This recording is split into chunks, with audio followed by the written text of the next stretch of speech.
Hi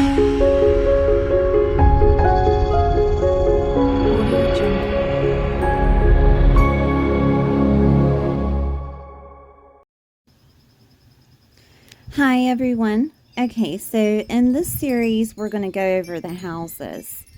All right, I do want to point out a few things before we get into the houses.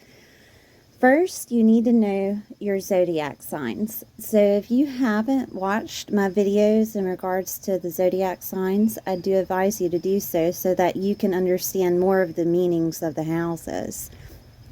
Okay, so in astrology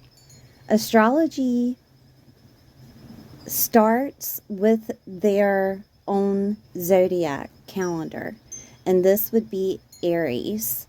Okay, so when you're looking at your chart and the first house is in Taurus, that first house is always represented by Aries, and then it follows the signs of Taurus, Gemini, Cancer, Leo, and so on and so forth. Okay, always counterclockwise.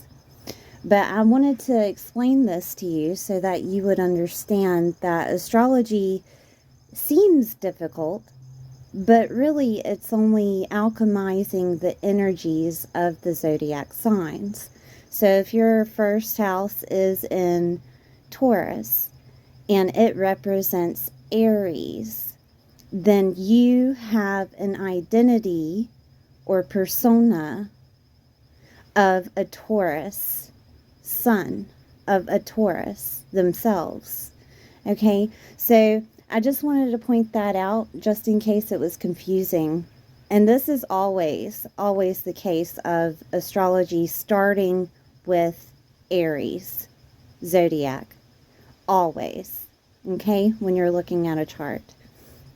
Now, I'll get more in depth with all the houses, but I wanted you to see the layout of what the houses look like. That's why I put the Aries rising chart on here, so you could get more of an idea of what each house represents. And I'll probably use this later on within the housings, but I'm going to use Astro Matrix. And if you're not familiar with Astro Matrix app, I do have a tutorial on how to use the Astro Matrix app.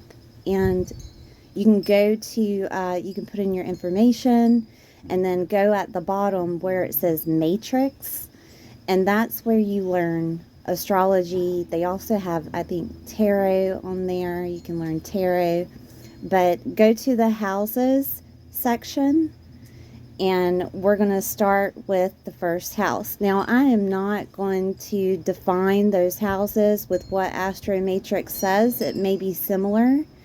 Each astrologer is different, and it doesn't matter if they are the same type of astrologer, like all Western or all sidereal, whichever that you listen to.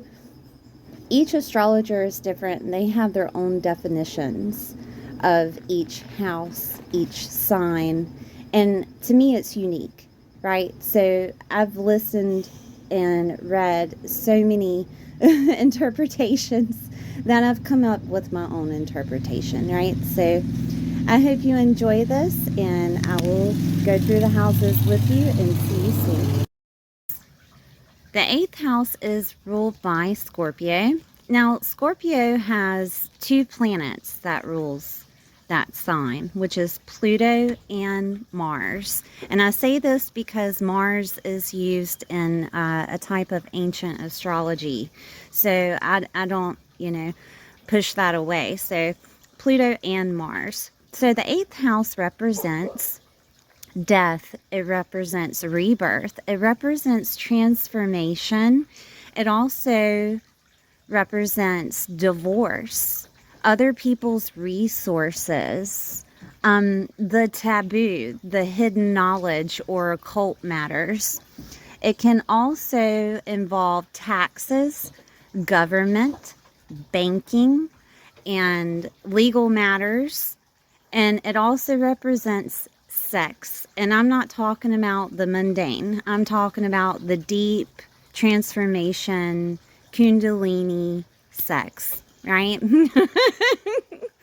All right. So that is the 8th house.